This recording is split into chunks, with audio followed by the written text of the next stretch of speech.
dan sehat, bersama guru yang hebat, penuh cinta dan bersahabat, mendidik dengan tulus, gunakan 7 jurus, kenali potensi.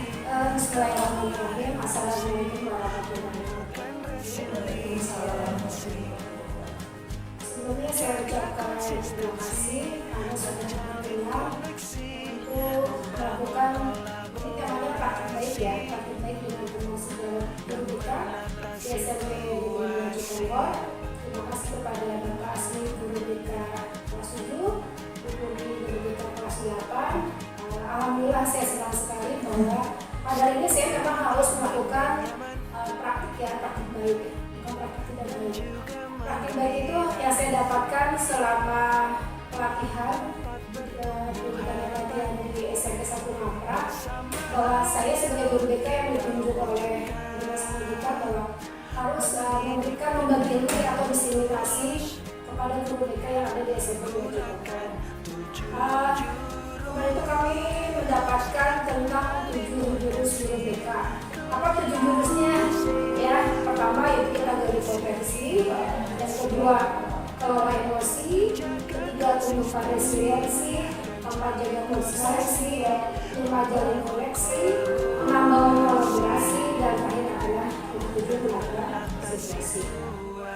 Dari 7 jurus ini sudah kami dapatkan, sudah dipraktikkan untuk 2 OJL, itu sudah ke kenali potensi pada siswa, itu jurus ke-1, dan saya juga yang kedua pilih jurus ke-3, yaitu tentang pembukaan resiliensi. Untuk jurus yang kedua, kelola emosi, saya bagi ke guru-guru ya, mulai dari kepala sekolah dan semua guru yang ada di SMP Cikonggor. Namanya diseminasi, sudah dibagi ilmu, sudah dipraktekkan segala macam. Nah, saya tinggal mempraktekkan ini ke guru. Saya udah ke kelas, udah ke semua guru. Bagaimana dengan guru BK-nya sendiri?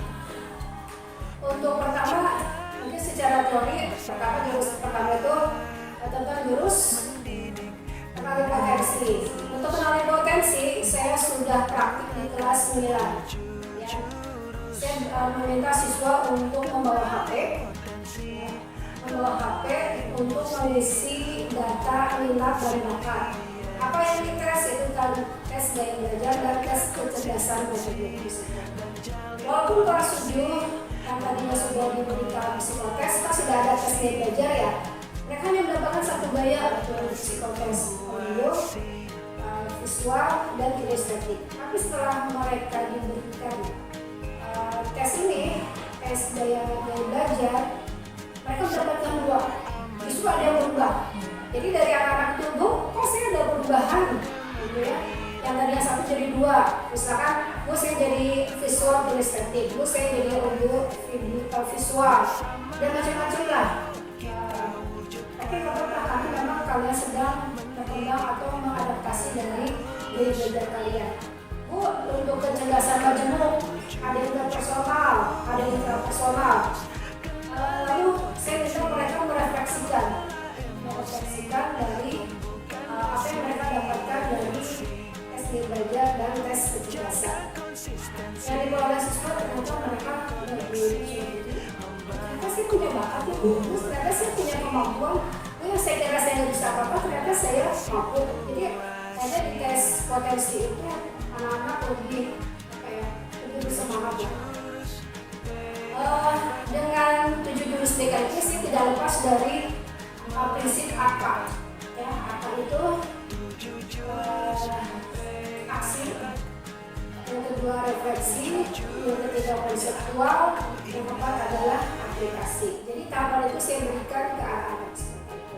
Berikut ketika saya diseminasi jurus kedua, kelola emosi, kita dulu. Kenapa saya harus berikan ke guru gitu ya? Karena kita setiap hari bersentuhan langsung dengan murid gitu ya.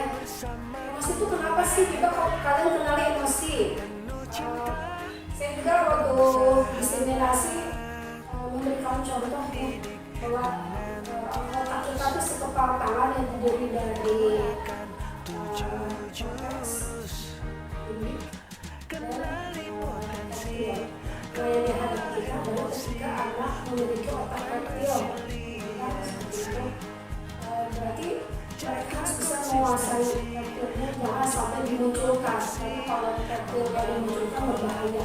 Sifat reptil adalah fight atau flight. Jadi tempur dan kabur seperti itu ya. Nah, di kelola emosi teori yang dipakai adalah sel sosial, emosional, oke.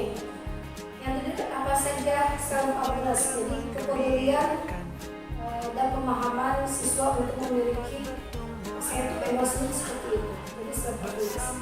Lalu skill manajemen, bagaimana siswa bisa memanage, mengelola emosinya. Kalau biasanya saya marah, saya tenang gitu. Jadi gimana caranya? Kalau marah, nanti sudah menang. Saya akan bertahan, saya akan menggunakan teknik. Mungkin masih ada yang tekniknya. Kita jeda. Oh iya. Nafas, gitu kan. Apalagi kita boleh, kita berjalan, berjalan posisi. Atau menghitung 1 sampai 10 gitu ya. Ini kita ajarkan anak ya. Dulu pindah posisi main atau apa banyak caranya gitu ya. Istighfar ya, walaupun di teori itu nggak ada gitu. Tapi kalau orang Islam kita pakai ya istighfar aja. Lalu responsible decision making yang tidak, itu bagaimana siswa ketika melakukan sesuatu yang tidak dia suka bisa bertanggung jawab atas keputusan yang diambil. Lalu social awareness, memiliki kepedulian sosial ya.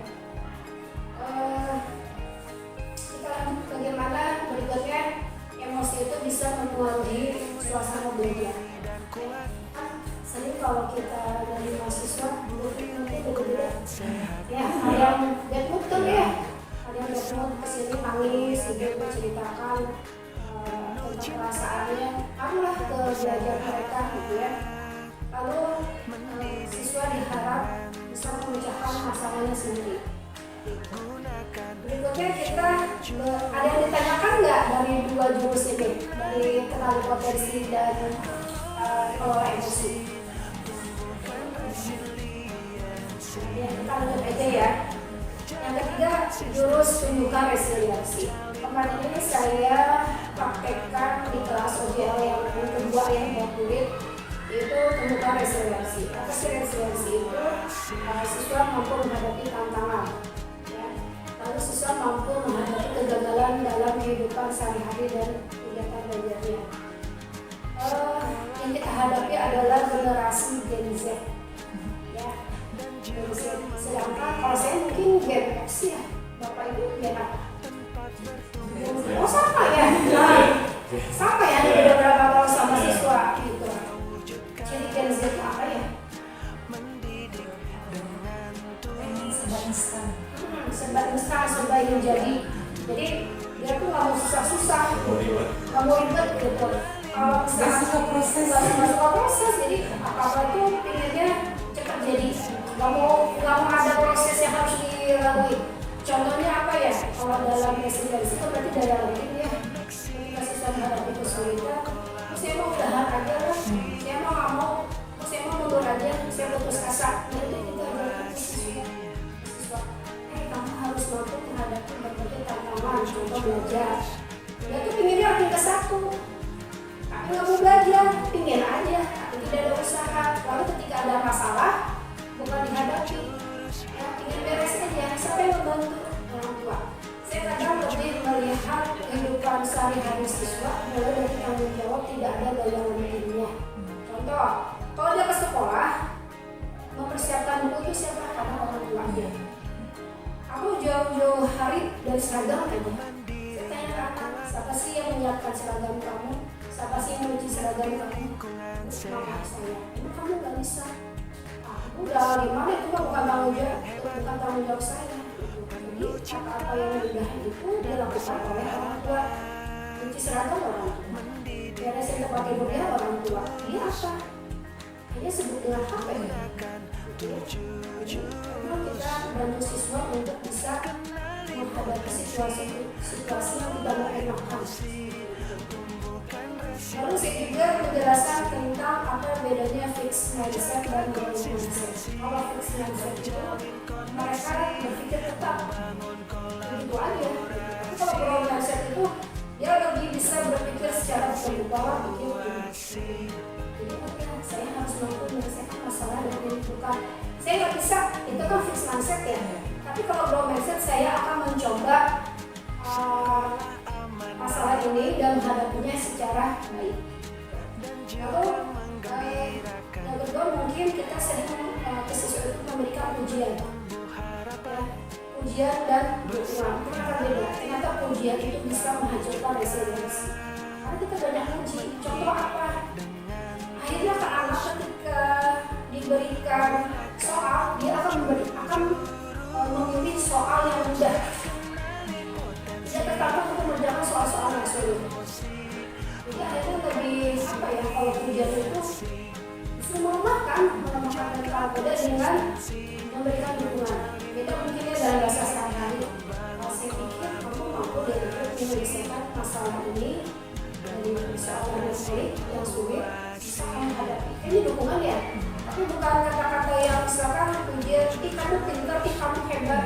Udah itu aja. Jadi sepertinya untuk guru BK kita lebih bisa memberikan dukungan kepada siswa karena kita sehari-hari menghadapi siswa yang murid yang selalu berkonsultasi, kita mendengar keluh kesahnya.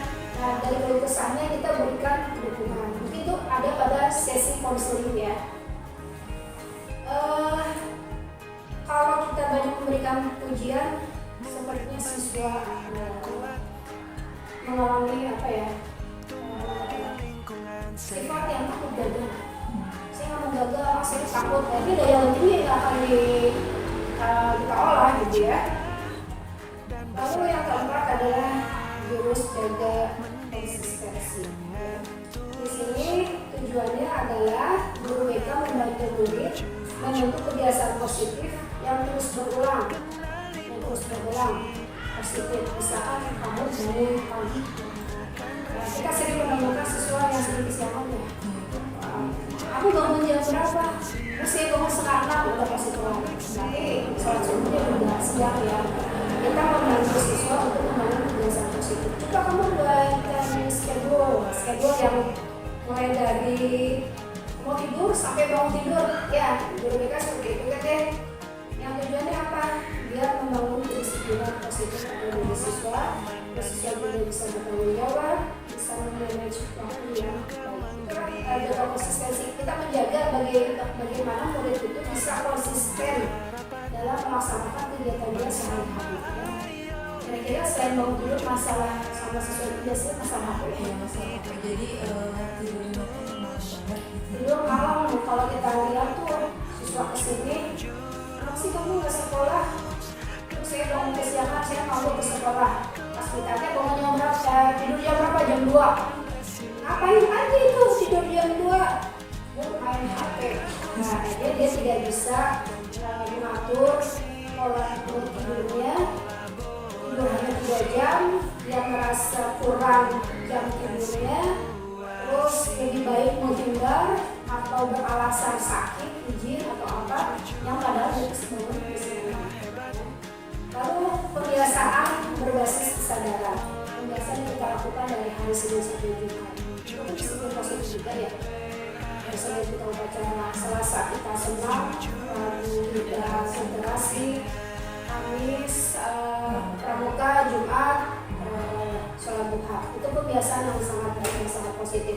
Tidak semua sekolah itu melakukan pembiasaan yang positif, dan kita biasakan ke siswa. Ketika mereka nanti melanjutkan sekolah yang lebih tinggi, dia akan merasakan ini pembiasaan yang baik buat saya. Seperti itu. Mungkin kalau di kelas juga kita bisa memberikan materi tentang kedisiplinan ya pada siswa atau mereka sendiri. Kita minta buat latihan schedule sehari-hari. Berikutnya ke jurus kelima, yaitu jalin koneksi. Bagaimana kita bisa memperkuat hubungan antara murid dengan guru, murid sama murid, murid dengan orang tua. Jadi guru BK ini memberikan komunikasi yang bersifat empatik. Empati atau empati itu dimana kita bisa merasakan apa yang dirasakan oleh siswa ya. Dengan trik soler kan kita seringnya mendapatkan siswa berlalu di sini ya. Mereka melakukan dulu ingin curhat, Bu boleh ngobrol sama ibu. Kita boleh aja dengan empati. Trik apa yang kita gunakan? Basically kita menggunakan soler. S-nya adalah story. Kita siswa berhadapan langsung dengan murid, tidak membelakangi. ketika murid bicara kita jangan membelakangi, tapi kita berhadapan langsung dengan terbuka. Kita open gitu kan, ada apa? Pelajaran apa? Biasanya kita basa-basi dulu kan ya, atau membuka percakapan. Ada yang bisa dibantu, silakan duduk. Itu kan teknik counseling ya. Jadi kita berhadapan dengan murid. Kedua adalah open posture. Kita terbuka tuh dengan posisi seperti ini tidak menyenangkan. Apa biasanya kaki silakan gini. Jadi anak akan merasa kok ibu gak posisi kakinya, bapak gak posisi kakinya. Jadi kita open posture. Jadi posture kita yang terbuka kepada siswa. Jadi welcome gitu ya. Lalu real, kita condong ke siswa ketika bicara. Kita mendengarkan. Atau kita mendengarkan badan. Kita lebih condong ke siswa. Sampaikan ke ibu, biasanya anak cerita bla gitu ya. Kita coba ini ke siswa. Ini sih otomatis ya biasanya kalau kita biasa konseling sama anak, otomatis kan kita mendengarkan ya, atau kita menyimak pembicaraan siswa. Lalu ada eye contact, kontak mata ya. Jangan sampai anak bicara kita sibuk main HP ya, atau diri aja memalingkan wajah kita, atau kita udah baca terus ke pintu ya. Anak yang lewat kita dadahin, jadi kesannya anak itu tidak dihargai. Yang terakhir adalah relax. Kita santai dengan siswa. Kalau kita udah gini duluan, tegang, mata kita melotot. Kenapa kalau lama banget sih? Atau kitanya boring gitu ya? Bosan gitu ya? Anak kayaknya nggak mau datang lagi ke bawah. Jadi kesannya kita tuh kesan negatif dan mungkin ada cabut tuh berbedanya. Kan bahasa yang besarnya gitu ya. Ini dari jalin koneksi. Berikutnya kita juga pakai prinsip restitusi ya, kepada kegiatan kita selama di konseling. Bagaimana anak itu bisa balik lagi yang menciptakan disiplin positif. Terus anak itu bisa menvalidasi kesalahannya. Sedangkan dalam bimbingan kita, konseling kita, anak itu kadang tidak menyadari kesalahannya. Ya, makanya kita butuh guru BK atau teman yang mengingatkan. Misalnya ada anak misalnya baperan dan kerjaan, atau kesinggung aja gitu. Meskipun saya sakit hati sama si A, biasanya kalau datang lagi ke ruang BK, saya sakit hati sama si B. Kita akan tanya ke dia ada apa, atau kita cari teman yang lain, kasih masukan ke temannya. Ini kayak apa sih? Dia mah kalau ngomong maunya nyakitin, ngegas terus, tapi waktunya dibalas sama kita, dia yang baper. Nah, kita validasi si anak merasa bahwa dia usaha ini saya kalau ngomong ngegas terus, dia bisa mencari kesalahan sedikit. Bukan berarti kita menghakimi siswa ya, tidak boleh ya. Dan dapat memperbaiki perilaku. Jadi evaluasi diri ke siswa. Mas banget kan siswa-siswa kita temukan gitu ya. Yang keenam adalah bangun kolaborasi. Bangun kolaborasi itu kita memperkuat sinergi ya, sesama guru, ya, orang tua dan komunitas sekolah. Biasanya ada komunitas orang tua ya, untuk mendampingi perkembangan murid secara formal, yang membantu murid menyelesaikan masalahnya agar lebih efektif dan fokus. Jadi kita dalam pemahaman sehari-hari kan kita nggak ada kasus ya. Yang betul ini ada namanya care, bisa disebutkan care itu bersifat universal ya, dan kurang akal berisiko. Ya, ada singkatannya ya. Yang kedua terarah dan adanya hubungan pendidikan. Yang ketiga adalah penanganan secara intensif, layanan individual, penanganan trauma siswa, terus perilaku siswa yang agresif, yang menyerang, dan masalah kesehatan. Di sini saya hanya ingin sedikit menekankan ya bahwa kolaborasi guru BK ya, kita bakalan berkolaborasi dengan guru-guru lain. Dalam hal apa? Misalkan kita kolaborasi dengan guru piket. Piket biasanya memberikan laporan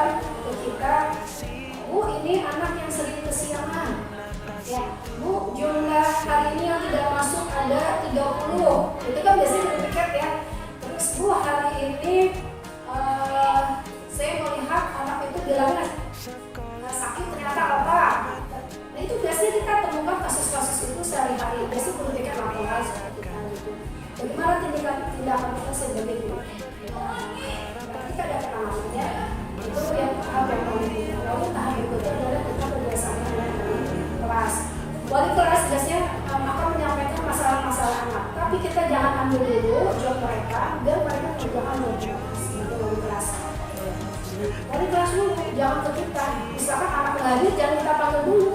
Biar aja wali kelas yang menangani. Tapi kalau si anak ini sudah dikasih apa, minggu depannya apa lagi, wali kelas kita bantu, oke lah. Misalnya wali kelas kita minta tolong kan, saya minta ada surat undangan buat orang tua. Atau ada kasus wali kelas, bu, anak ini selalu meninggalkan jam pelajaran tertentu, wali kelas. Dan kita akan kerjasama lagi dengan guru mata pelajaran. Ya, misalkan macam-macam ya, dengan guru mata pelajaran. Kok tugasnya nggak pernah dikerjain sih?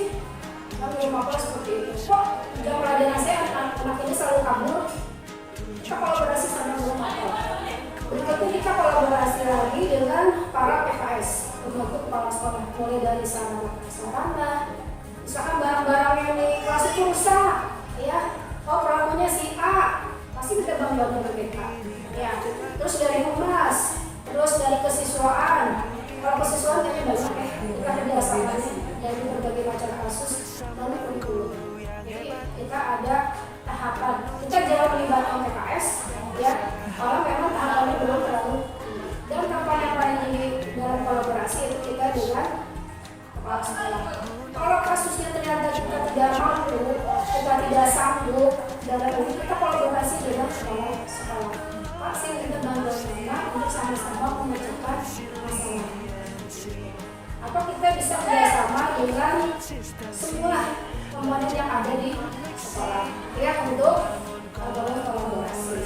Lalu yang terakhir adalah menata situasi, yaitu mewujudkan lingkungan belajar yang aman, nyaman dan menyenangkan sebagai prasyarat penting bagi tumbuh kembang murid. Ya. Apa saja yang kita butuhkan? Ada 5R, ya, yaitu research, memiliki sumber daya manusia dan kapasitasnya. Yang kedua adalah host, memiliki peran dan tugasnya masing-masing di sekolah. Lalu relation, hubungan. Keempat adalah atau aturan yang ada di sekolah. Kita menciptakan atau menata situasi yang kita bisa memilih murid secara holistik kemanusiaan, ya. Lalu menciptakan iklim kelas yang positif dan aman, mengembangkan karakter murid yang mandiri dan menjaga masalah psikososial murid. Sebenarnya kalau di menata situasi itu kira-kira ada ancaman dari sekitar sekolah kita.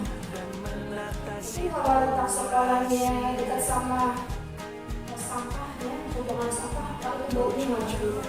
Atau sekolahnya berdekatan dengan limbah, sekolahnya berdekatan dengan pabrik atau pasar seperti itu. Kan biasanya macam-macam ya. Nah kebetulan sekolah kita hanya dikelilingi oleh kebun orang, ya. Jadi aman, tapi tetap kita akan merasakan bahwa penanganan pada siswa itu apa? Siswa sering kabur ke kebun masyarakat kita dan masyarakat yang protes ke kita.